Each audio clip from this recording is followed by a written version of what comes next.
Bismillahirrahmanirrahim. Alhamdulillah wassalatu wassalamu ala Rasulillah wa ba'd. Teman-teman, sahabat Tasli kembali lagi di channel kesayangan kita Tasli TV, masih dalam serial The Soleh Muslihun. Bagaimana kita berupaya menjadi seorang muslim yang soleh dan sekaligus menjadi seorang muslim yang muslih, yang tidak hanya soleh secara pribadi tapi menginginkan kebaikan untuk orang lain dan umatnya. Alhamdulillah masih juga ditemani oleh guru kita Ustadz Bambang Ridho Hafizahullah. Kita sapa dulu, beliau sudah berada di studio bersama kita. Assalamualaikum Ustadz Bambang. Waalaikumsalam warahmatullah. Alhamdulillah sehat Ustadz ya. Alhamdulillah. Umroh lancar, alhamdulillah. Alhamdulillah. Antum yang baru pulang sebenarnya. Alhamdulillah. Ustadz Bambang, kita kembali ngobrolin tentang Soleh Muslih Ustadz Ya. ya. Di obrolan terakhir atau di episode sebelumnya kita sempat menyinggung al-mathalul a'la atau model yang baik ya. Ya. Role model yang baik, al-mathalul a'la sebagai wahyu yang itu adalah agama kita gitu. Tapi pertanyaan besar ya Ustadz, sebelum kita mungkin nanti antum menyampaikan banyak hal ya. Kenapa yang kita yakin ini sebagai sebuah mathalul a'la, tapi kita lihat Islam kayak gini-gini aja. Lagi-lagi kayak dimainkan oleh para musuh, didorong ke sana, diikut ke sana, dibawa ke sini jadi ke sini. Sebenarnya apakah ada yang salah dengan al-mathalul a'la itu sendiri Ustaz? Itu pertanyaan pembuka kali ya, sebelum nanti mungkin antum sampaikan banyak hal tentang materi kali ini kita. Oke. Ya, bismillah. Atau pertanyaannya adalah kenapa yang kita yakini ini adalah sebuah kebenaran dan kita yakin kan namanya kebenaran itu akan dimenangkan kan oleh Allah, akan ditolong. Tapi ternyata kok Islam kayak nggak maju-maju gitu ya. Ya itu, mungkin kayak gitulah bahasanya gitu ya. Ustaz. Kita mungkin harus membedakan dulu nih antara dua hal, antara al-mathaul a'la atau kita bahasakan sebagai nilai ideal kehidupan manusia gitu ya, dengan manusianya itu sendiri. Dalam arti ini ada nilai, ini ada bagaimana mengaplikasikan nilai tersebut gitu. Beda nih ya. Ini dua hal yang harus yang berbeda gitu ya. Ya akan saling berpengaruh, tapi ketika salah satunya tidak masuk atau tidak sesuai spesifikasinya, ya akan kalah lah atau akan tidak cacat lah ya. Hasilnya tidak baik lah kan gitu kan. Di pertemuan yang lalu kita udah bahas juga saat ada mathal a'la, ada mathal sau kan gitu kan. Ada nilai kehidupan yang ideal. Betul. Yang kita sebut katakan ya Islam itu sendirilah kan. Islam nilai kehidupannya mencakup ke seluruh banyak hal, seluruh kehidupan manusia, dan memang sesuai dengan kebutuhan. Kemarin kita sempat bahas nilai kehidupan Islam yang ditawarkan untuk manusia itu memang benar-benar sesuai dengan fitrah manusia gitu kan. Kebutuhan biologis, kebutuhan emosional, kebutuhan jiwa dan seterusnya kan gitu kan. Karena memang datangnya dari wahyu dari Allah yang menciptakan manusia dan dunia alam semesta seutuhnya kan gitu kan. Nah, ada juga mathal sau. Mathal sau ini nilai kehidupan yang ya bisa dibilang bertentangan lah dengan masalah a'la gitu kan. Yang dari wahyu ini gitu kan, yang Berarti berdasarkan artinya sebelum itu Ustaz, berarti artinya dia bertentangan dengan fitrah sekalian juga. Bisa jadi. Dan sangat betul begitu. Dan buktinya sangat banyak sekali kan gitu kan. Nah, dua hal ini, mathal a'la dan mathal sau, ini mengalami dua fase atau dua keadaan yang berbeda. Artinya nanti kita akan punya 4 keadaan gitu ya. 4 keadaan dari mathal ini. Dari dua mathal ini. Nah, jadi gini. Secara garis besar Dr. Majid mengatakan begini.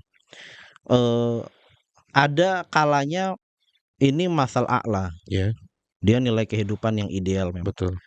Mathal a'la hak bahasanya mungkin bahasa Dr. Majid begitu. Dan pengaplikasiannya juga benar. Mathal a'la dan cara mengaplikasikannya benar. Berarti ini kondisi yang satu nih, Ini nomor satu. kondisi nomor 1, Hmm. kondisi yang paling baik lah, yang paling ideal. Ideal. Ini idealnya harus begini gitu. Dan Oke. ini yang terjadi di era zamannya Rasulullah. Selalu. Katakan sampai Khulafaur Rasyidin lah gitu. Penerapannya sesuai. Penerapannya sesuai, optimal kan gitu kan. Oke. Nah, tapi ada kalanya ini masalah a'la, masalah a'la hak. Nilainya bagus. Nilainya betul. Iya betul. Hak gitu kan. Tetapi penerapannya yang tidak optimal. Contohnya apa? Di kondisi seperti ini nanti memang ini kata Dr. Majid ini bisa dilihat keadaannya adalah setelah Khilafah Rasyidah sampai hari ini.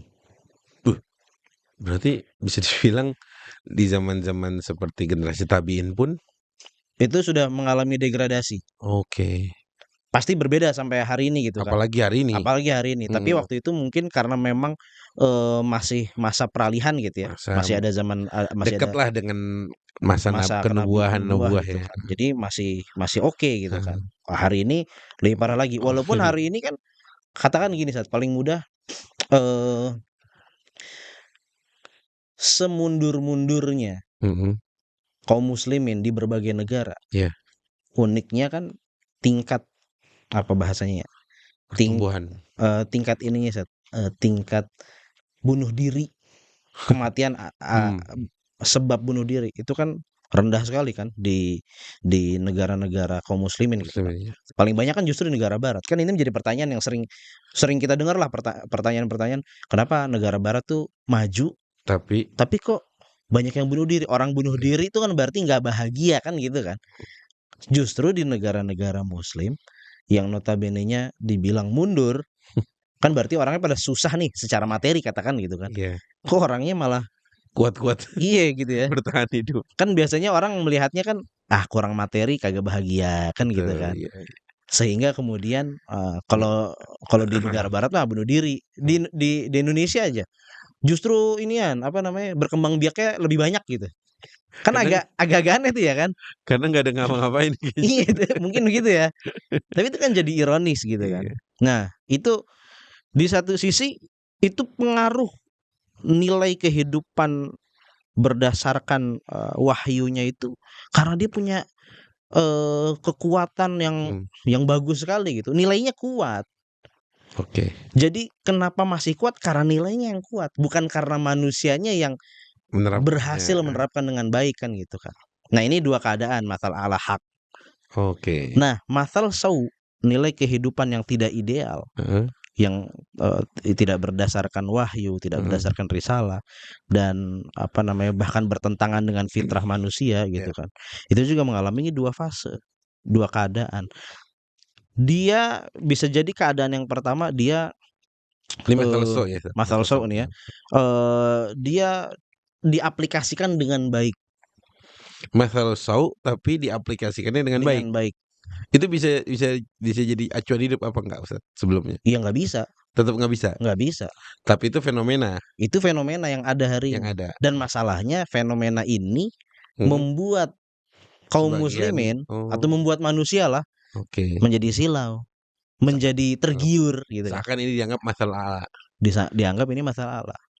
Dianggap ini yang benar. Padahal itu masalah sau yang diterapkan dengan baik. Diterapkan dengan baik. Apa itu contohnya dari? Iya contohnya. Masalah sau. Kalau kita lihat aja lah hari ini Barat dengan segala kemewahannya, dengan segala ini kan kemajuannya maju kan secara materi kan jauh.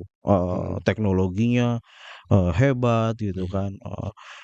Ya bahkan kalau kita lihat-lihat mah apa namanya kehidupan misalnya pendidikan aja lah di mana di Finlandia gitu kan diklaim yang terbaik gitu kan.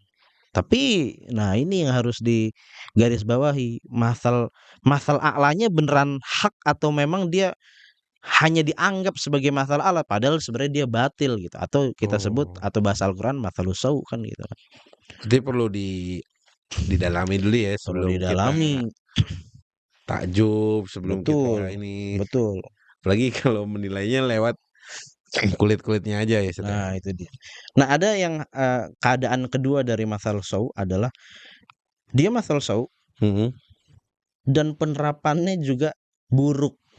Ini udah mathalus sau, penerapannya Penerapannya buruk. buruk. Kalau Ini tadi kan mathal a'la penerapannya kurang tepat. ya Masih mending lah nilainya bagus. betul, Cuma penerapannya berantakan kali. betul. Nah, ini gimana? Ini masalah Combo. dan penerapannya buruk. Ini yang menurut Dokter Majid banyak terjadi di negara ketiga, di negara dunia apa sih bahasanya? Di negara ketiga gitu ya. Maksudnya negara ketiga Negara-negara bukan negara apa namanya? enggak adidaya. Bukan negara ya katakan non Eropa atau non Amerika lah Oh, gitu. iya Itu iya. kan bahasanya kan negara dunia ketiga gitu ya.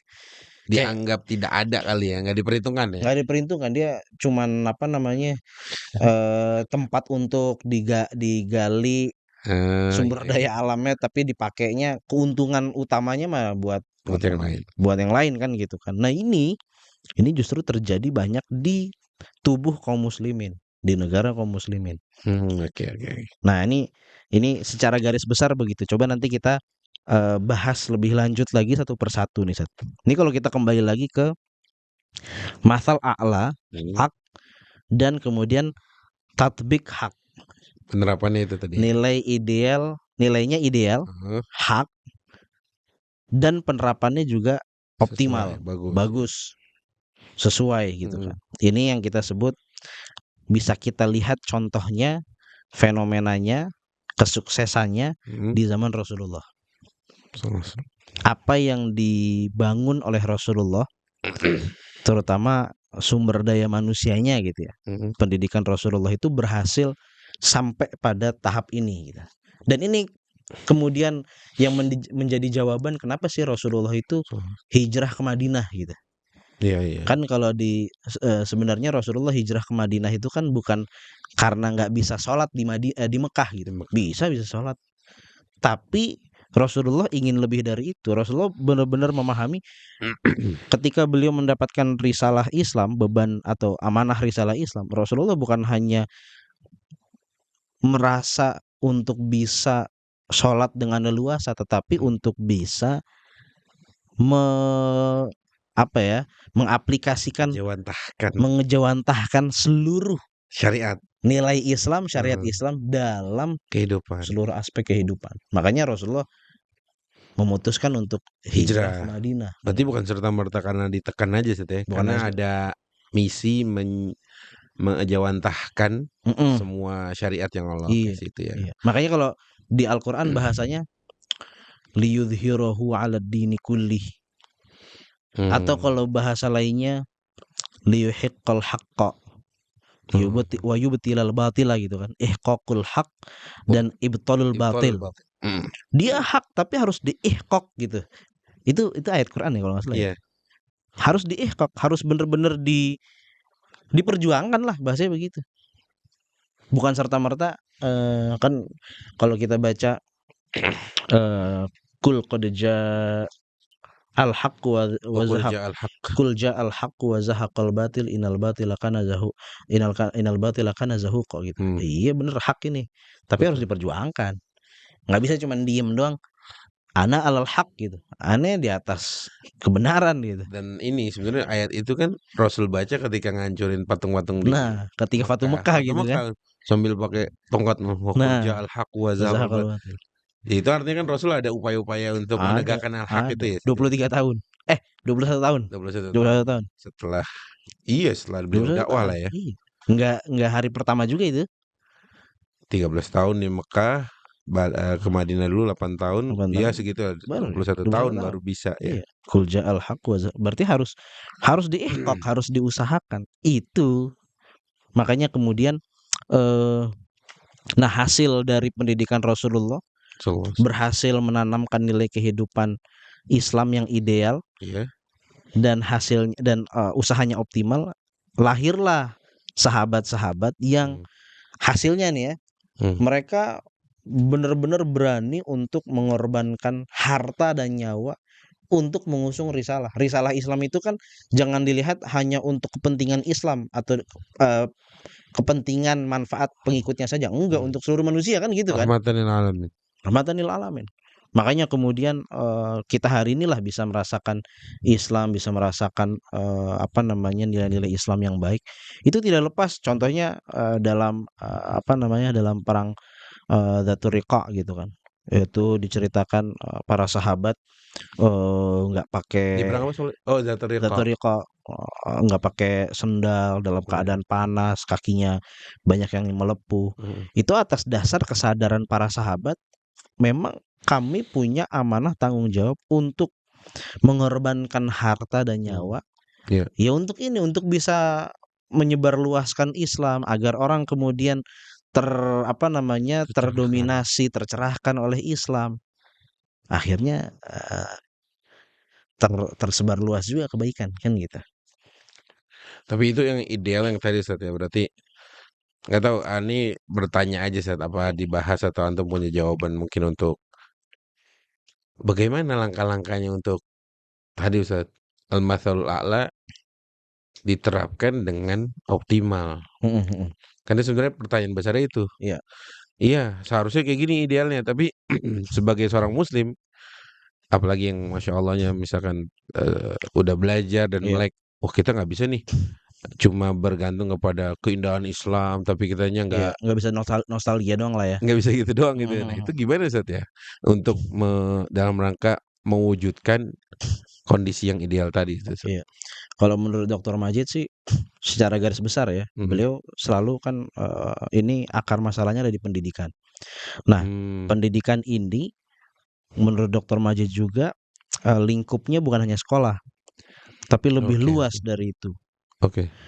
Ya sekolah termasuk, bahkan yang paling, kecil atau yang paling, fundamental adalah keluarga Keluarga, gitu kan. rumah lah ya. Heeh. Sampai nanti, apa namanya, keurusan negara lah gitu. Mhm. Artinya, ada bahkan ormas juga termasuk, itu lembaga pendidikan, nanti sampai ke politik katakan gitu kan. Nah, memang butuh, kalau beliau sering menyebutnya kan Apa tuh? butuh, think tank lah gitu. Think tank ini Mmm. yang kemudian apa ya, menggarap, eee, program-program yang sampai pada tahap bisa diaplikasikan, Mhm. jadi praktis lah gitu ya. Praktis ya, tahap Praktis di seluruh, apa namanya, di seluruh elemen, lembaga pendidikan tadi, sehingga kemudian itu artinya nanti ada masukan, ada, apa namanya, ada update, Mhm. "Oh, ada masalah ini nih, ada tantangan ini, oh ini bagaimana solusinya?" Benar-benar dikaji dengan ini gitu kan, harus mulai dari situ dulu. Jadi misalnya Iya. gini, contoh konkretnya mungkin dalam bayangan Dokter Majid itu beliau punya buku tentang, keluarga, pernah kita bahas tuh ya, tentang Iya. keluarga itu. Apa judulnya Thaqafah ya Ustaz, apa? Heeh, Thaqafat Al-Usrah Al-Muslimah. Al-Muslimah Al-Mu'asirah gitu ya. Al-Mas Beliau di akhir risalahnya kan mengatakan, tausiat gitu ya. Apa sih mhm. tausiat itu? Pesan-pesan lah, Saran gitu ya, saran. saran. Saya menyarankan untuk dibuat lembaga yang memang fokus pada masalah keluarga, rumah Mhm. tangga dan parenting lah gitu. Iya. Artinya, ini lembaga ini kalau dibuat banyak, artinya katakan di setiap kota ada gitu ya, di setiap daerah Mhm. ada. Sehingga kalau ada orang punya masalah rumah tangga, punya Mmm. masalah parenting, yang memang kan masalahnya update terus gitu kan. Iya sih. Iya beda nih, masalah parenting zaman orang tua kita VOC. sampai hari ini beda gitu kan. Zaman dulu Iya. kan orang tua kita kagak ngadepin zaman kita main gadget kan. Betul Kita betul. sekarang kan beda nih, artinya gimana ya, Zamannya berbeda. heeh, nilainya mungkin sama, Nah, nilai Eee, ini untuk bisa diterapkan itu harus perlu kajian-kajian perlu ya. kajian yang lebih mendalam gimana, Sampai tadi yang antum bilang sampai tingkat bisa langsung dipraktekkan ya. bisa langsung Praktis ya, dipraktekkan. praktis.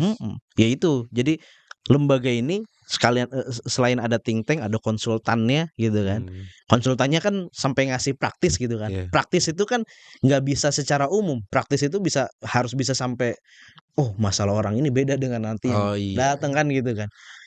Itu kan harus sampai begitu, Hari ini terutama masalah keluarga itu kan penting banget, Iya sih. dengan tingginya tingkat perceraian, Mhm. tingginya tingkat orang, memperlambat usia nikah gitu kan. Iya. Semakin takut, punya anak banyak gitu kan. Married is scary apa Nah, istilahnya? married is scary gitu kan. Nah itu salah satu contohnya seperti itu dan caranya menurut Dokter Majid yang Hmm. coba saya baca begitu. Berarti artinya itu kerja-kerja tidak sebentar ya. Satu tidak mudah, Mhm, tidak sebentar, dan diperlukan ahli ya Ustaz ya. dan nggak populer, Oh iya. nggak populer, nggak populer, Sat. Ya bahasanya gini lah, Sat. Hari ini tuh ada kalau di Indonesia tuh ada apa bahasanya? Bapenas ya. Oh iya iya benar. Bapenas ya, Badan Pembangunan Nasional kan. Aman. Kan dia kan kerjanya kan setahun ini Bahas apa? bikin apa Oh iya. program-program untuk pembangunan manusia, infrastruktur Hmm. dan seterusnya kan gitu kan. Emang ada yang kenal ketua Bapenas? Kagak ada kan ya? Iya sih. Iya, kenalnya sama Bahlil, sama menterinya gitu kan. Padahal Bahlil cuman mengerjakan aja apa Eksekutor. yang sudah eksekutor aja, apa yang sudah direncanakan oleh Bappenas dalam ini gitu kan. Kalau yang antum tahu gitu Ustaz, di Indonesia ya Mhm misalkan mhm. kayak konteksnya kayak kerja-kerja mengarah kepada yang digagas oleh Dokter Majid ada nggak Ustaz? Mungkin Misalkan ada kali ya beberapa ya, satu 2 yang baru yang saya tahu sih ya. hmm, Ada beberapa misalnya kayak, yang saya rasa dan saya tahu dan saya mungkin dekat gitu ya, hmm. kayak guru-guru kita mungkin di INSIS gitu kan. Oh ya, Kan dia concern dalam urusan pemikiran gitu kan. ya. Pemikiran ini kan cukup luas gitu. Artinya, ya bukan hanya masalah akidah, tapi ya pemikiran Isu-isu keluarga juga diangkat isu-isu kok. keluarga juga diangkat gitu kan. Banyak peneliti-penelitinya gitu kan. Hmm. Nah, itu termasuk salah satu lembaga pendidikan sebenarnya. Dalam arti dia adalah Bukan think sekolah tanks, ya, dia bukan bukan sekolah, dia sekolah think ya. tanks. Ya walaupun dia mungkin sekolah dalam bentuk ada webinar, ada Iya, seminar dauro-dauro gitu gitu kan, ya. ada begitu-begitunya gitu kan. Workshop gitu-gitu. Workshop dan seterusnya gitu kan. Nah, itu justru yang ini mungkin sentilan juga nih kalau yang punya apa namanya, harta berlebih bisa tuh disalurkan, dibantulah gitu. Karena biasanya Bener yang bener kayak Ustaz. gini-gini kan jarang Kurang dilihat, menjual, kurang menjual. kurang bisa dimasukin ke industri hari ini ya. Betul, kurang kurang kurang seksi untuk komersil gitu kan. Iya. Nah, Tapi sebenarnya perannya perannya strategis sangat sekali sangat strategis karena dia bener-bener orangnya fokus gitu loh untuk membaca masalah yang ada di, dan dalam ya Ustaz ya. mendalam kan gitu. Istilahnya orang ibaratnya gini Sat, kalau apa namanya, restoran ada dapurnya kan, kan mereka orang dapur. Hmm. Siapa yang tahu chefnya di dalam siapa? Yang kita tahu mah Makanan waitersnya makanan enak dateng ya. gitu kan, "Oh ini," gitu, "Oh ini dari restoran ini," gitu kan. Pas jadi udah tinggal makan Pas aja. jadi tinggal makan. Padahal mau di dapurnya hancur-hancurannya kayak apa tuh Ustaz ya? Capeknya gimana, dia harus masak terus gimana gitu kan. Oh ada komplainan, "Ini makanannya terlalu asin," oh gimana gitu kan. Oh dia harus kurangin lagi gitu. Berarti Masya Allah tadi masalul a'la perlu direalisasikan atau diterapkan dengan ideal, dengan Mhm, optimal dan diantara langkah-langkah yang menurut Ustadz Bambang dari hasil bacaan itu tadi dari bacaan Dr. Majid ya mhm. itu perlunya dibuat semacam lembaga riset gitu Betul ya. betul betul. Tapi itu tapi nanti jatuhnya dia tuh seperti mau memberikan rekomendasi. Contoh ya, misalkan Mhm mhm, lembaga riset tertentu mhm memberikan rekomendasi kah atau jadinya buku kah? mhm. Apa-apa tuh Ustaz biasanya? Macem-macem, bisa Oh bisa buku apaan aja tuh ya? bisa buku, bisa Bentuknya ya? rekomendasi, dia bisa masuk ke katakan dia bisa merekomendasikan ke macam-macam tempat juga, ke Hmm. sekolah-sekolah, atau mungkin bahkan ke tingkat negara gitu kan. Oh iya, itu tadi bahasnya rekomendasi kali ya? Betul betul betul. Ke Dan kementerian gitu-gitu. dan apa namanya, ini mungkin yang aneh rasa agak, mungkin agak sulit ditangkap oleh kaum muslimin hari ini betapa pentingnya kayak gini-gini tuh, mungkin karena dirasa di zaman Rasulullah tidak terlalu terlihat lembaga seperti itu. Padahal sebenarnya ada unsur-unsurnya ada gitu kan. Hmm. Unsur-unsurnya ada. Kenapa bisa muncul katakan ya, donaturnya siapa? Lah donaturnya itu Utsman bin Affan, Abdurrahman bin Auf gitu kan. Iya jelas tuh. Kan jelas itu orang-orang yang benar-benar berhasil sampai lahir ibarat kata menjadi manusia baru gitu kan. Hmm. Dia berani mengeluarkan berapa miliar, berapa triliun kayak santai aja gitu. Tek tek tek untuk ini. Bahkan ya itulah kalau kita baca misi-misi militernya Rasulullah, Ghazawat, Iya. perang-perangnya Rasulullah. Ya gimana sih zaman itu nggak ada APBN gitu kan. Orang disuruh mempersiapkan secara pribadi harta dan nyawanya Dari gitu. kocek sendiri. Dari kocek sendiri. Zaman sekarang kan justru orang katakan ya masuk menjadi TNI itu karena memang mencari penghidupan di situ Ada gitu kan. anggarannya dari Heeh. negara. Ada gimana? Gue pengen dapet penghidupan dari mana ya? Ya gue masuk TNI lah gitu kan. Atau gue masuk polisi gitu kan. Lah zaman dulu enggak. Lu Iya, iya. untuk memperjuangkan Islam, Eh, justru lu yang harus mengeluarkan mengorbankan harta dan nyawa lu gitu. Makanya yang kalau kita baca di sirah itu Utsman yang jor-joran sih di perang Tabuk set ya. Udah nggak kebayang dah tuh.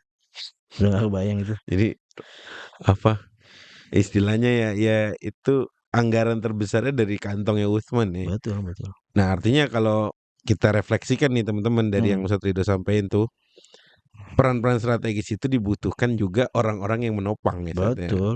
Ya jelas lah dalam pasca perang Badar Allah mengatakan innalladzina kafaru yunfikuna amwalahum liyasuddu an sabillah fasayunfikuna tsumma takunu alaihim hasrah, bahwa Summa orang yaghlab. kafir itu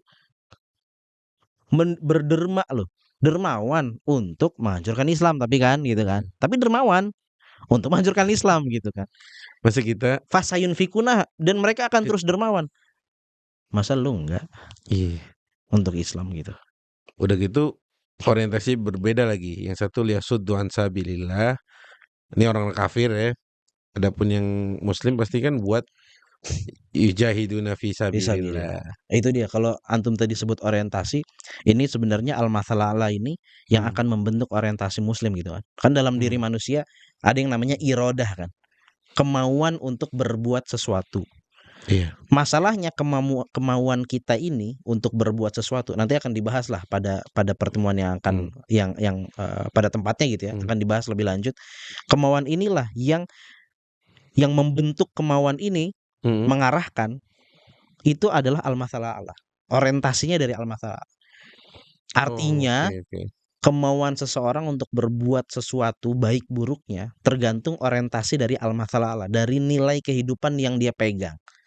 Kalau masalah Allahnya benar, orientasinya benar, apa yang dia ingin lakukan akan benar.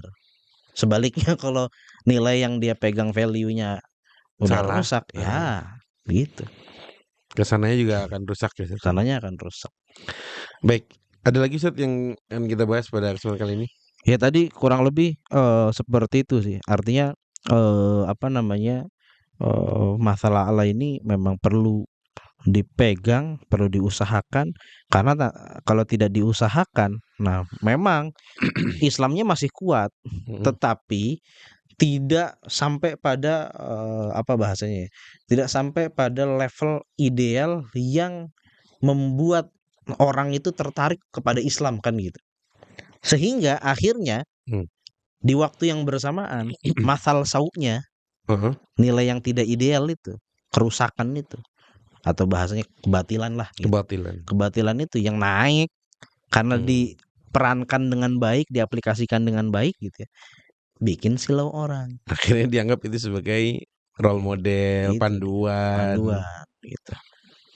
Akhirnya orang ya kagak, Islam mundur. Makanya unik kan, hari ini ada juga kan cendekiawan-cendekiawan yang justru berpendapat merasa bahwa Islam itu harus harus dikoreksi. Artinya bukan penerapannya yang dikoreksi, tapi Islamnya yang dikoreksi. Nilainya yang dikoreksi. Masalah Allahnya itu. Iya, lah gimana? Masalahnya udah bener, kagak usah dikoreksi, yang dikoreksi penerapannya. Dari person-personnya. Bener gak sih kan? Ustadz ada ungkapan atau pas gak ungkapan ini bahwa Islam berbeda dengan Muslim itu sendiri? Bisa jadi benar. Iya kan? Bisa jadi benar. Ada apa sih al-Islam ghairul muslimin gitu-gitu lah. Ungkapan-ungkapan yang mungkin bahasanya Dr. Majid itu al-masalah itu sebagai Islam, Muslim itu sebagai penerapan dari tatbik dari masalah Allah itu sendiri. Yang memang kekurangannya ada, tapi bagaimana kita sebagai seorang Muslim juga jangan terima-terima aja. Udahlah kita emang bukan generasi sahabat gitu, Iya, kita terima aja. Tapi nggak ada upaya nggak buat ada upayanya. buat Iya, apa, buat maksimal gitu. iya, emang kita mah bukan sahabat, kayak nggak ada nabi lah. Terus gimana, apa namanya, "Laqad kana lakum fi Rasulillah," gitu kan. Justru apa yang telah dilakukan Rasulullah, terus generasi Heeh, sahabat sampai khulafaur rasyidin itu kan jadi, apa namanya, poin-poin acuan lah ya. acuan biar kita bisa ya emang keadaannya berbeda, tapi karena kita punya acuan, kita bisa dan kita dikasih tools untuk berpikir, berinovasi gitu kan. Oh ini di zaman ini caranya Mmm, yang sesuai adalah seperti ini, seperti itu, kan gitu. Masya Allah, Masya Allah. Ini Masya Allah obrolannya sebenarnya nggak ringan teman-teman, tapi ya ginilah kalau kita mau benar-benar mengoreksi diri kita, bahkan di pembahasan sebelumnya kita juga tentang an-naqdu dzati ya Ustaz Mhm ya. mhm. Kalau mau kita bongkar semua emang Iya, pemahaman kita gitu, kemudian mencoba memulai dengan lembaran-lembaran baru yang itu dengan izin Allah bergerak menuju kepada, kebangkitan kebangkitan gitu ya. kebangkitan. Jazakallah khair Ustaz Bambang, insyaallah kita mungkin ketemu lagi nih Ustaz ya, Insyaallah di insyaallah. episode-episode yang akan datang. Baik teman-teman, mungkin cukup kita bahas atau ketemu di kesempatan kali ini. Insyaallah kita akan lanjutkan di episode-episode atau pembahasan-pembahasan yang akan datang, masih juga bersama Ustadz kita, Ustadz Bambang Ridho, masih di channel Taslit TV. Insyaallah, kita ketemu lagi di kesempatan yang akan datang. Wassalamualaikum warahmatullahi wabarakatuh. Waalaikumsalam.